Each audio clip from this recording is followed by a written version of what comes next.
Dari Joglo Punjong singgah Sabanta di sini. Kami datang untuk mengunjung untuk mengikuti acara Vlog Mama Lain.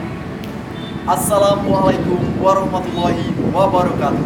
Selamat datang di Kabupaten Dharmasraya, kabupaten dengan sejuta sejarah. Kabupaten Dharmasraya tentunya kita teringat dengan sebuah kerajaan Melayu terbesar di Asia Tenggara. Anda pengen tahu peninggalan apa saja yang ada di Kabupaten Dharmasraya atau di kerajaan terbesar di Asia Tenggara ini? Ikuti saya dalam vlog ini. Come on.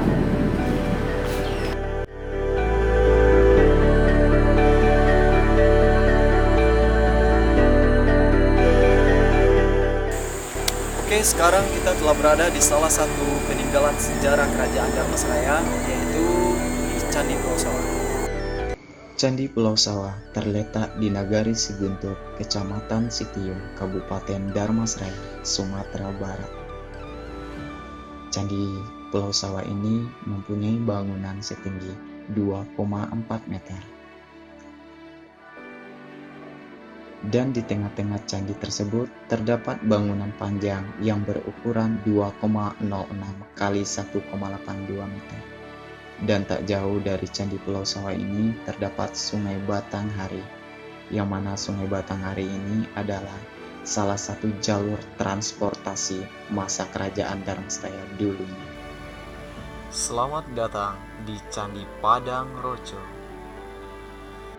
Baik, sekarang saya telah berada di pagar masuk atau pintu masuk di sebuah peninggalan bersejarah, yaitu kerajaan Dharmasraya yang bernama Candi Padang Roco.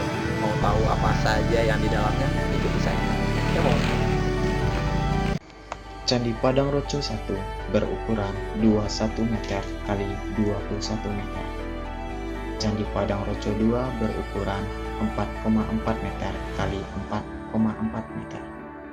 Candi Padang Roco 3 memiliki 3 undukan, yang mana undukan pertama terdapat ukuran 2 meter kali 2 meter bagian atasnya.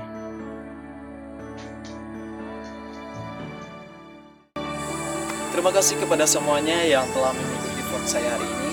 Apabila ada kesalahan dari saya mohon maaf. Semoga bermanfaat bagi kita semuanya, terutama bagi diri saya pribadi. Akhir kata dari saya, wabillahi taufiq wal hidayah. Wassalamualaikum warahmatullahi wabarakatuh. Mari kita jaga dan lestarikan peninggalan sejarah kerajaan Dharmasraya. Salam.